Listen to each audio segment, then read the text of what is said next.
বিসমিল্লাহির রহমানির রহিম। প্রিয় শিক্ষার্থী, আমরা আজ বালাগাত মান্তিকের সাজেশন নিয়ে হাজির হয়েছি।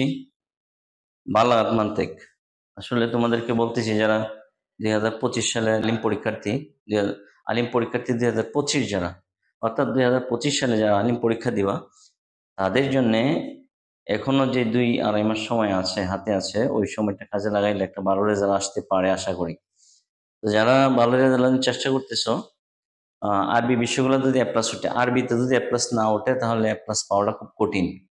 যদি আরবি সাবজেক্টগুলোতে এ প্লাস উঠাইতে পারো তাহলে এ প্লাস পাওয়াটা একেবারেই সহজ। এই জন্য বালাগাত থেকে এমন একটা সাবজেক্ট, যে সাবজেক্ট এ প্লাস উঠানোটা সহজ। তো শিক্ষার্থী, আমরা একটু বালাগাত থেকে প্রশ্ন 8টা আর 9টা, এখানে প্রশ্ন দিয়েছি 9টা, এইদিকে প্রশ্ন দিয়েছি 8টা। বালাগাত থেকে মান বন্টনটা একেবারেই সহজ। বালাগাতে 60টি প্রশ্ন থাকে, 5টি উত্তর দিতে হবে 5×50। মান থেকে 60টি প্রশ্ন থাকে, 5টি উত্তর 5×50, অর্থাৎ 5টা এবং 60টা প্রশ্ন থেকে 5টা উত্তর দিতে হয়। তাহলে 5×50, প্রত্যেকটা প্রশ্নের মান হলো 10 করে। এই জন্য প্রশ্নগুলি একটু ব্রড লিখতে হবে, কারণ 10 নম্বরের মানের একটা প্রশ্ন যেমন লেখা দরকার, এটা বিবেচনা করে লিখতে হবে।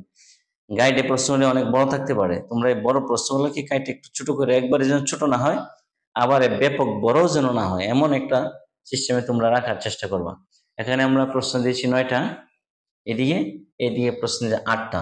তাহলে তো বারবার বলতেছি যে একটা স্টুডেন্টের বড় কাজ হলো তার গাইডে প্রশ্নগুলি মার্ক করে নেওয়া, দাগিয়ে নেওয়া, দাগ দেওয়া, এবং সে যদি মার্ক করে নেয়, দাগ দিয়ে নেয়, তাহলে পড়া তার জন্য অনেকটাই সহজ হয়, শর্ট হয়ে যায়।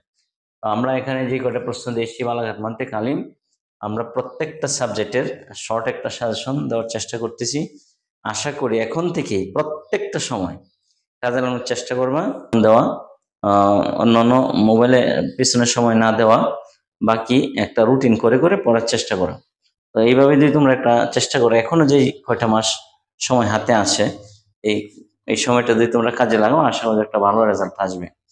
তাহলে তোমরা এই আলোকে একটা প্রস্তুতি নেওয়ার চেষ্টা করবা।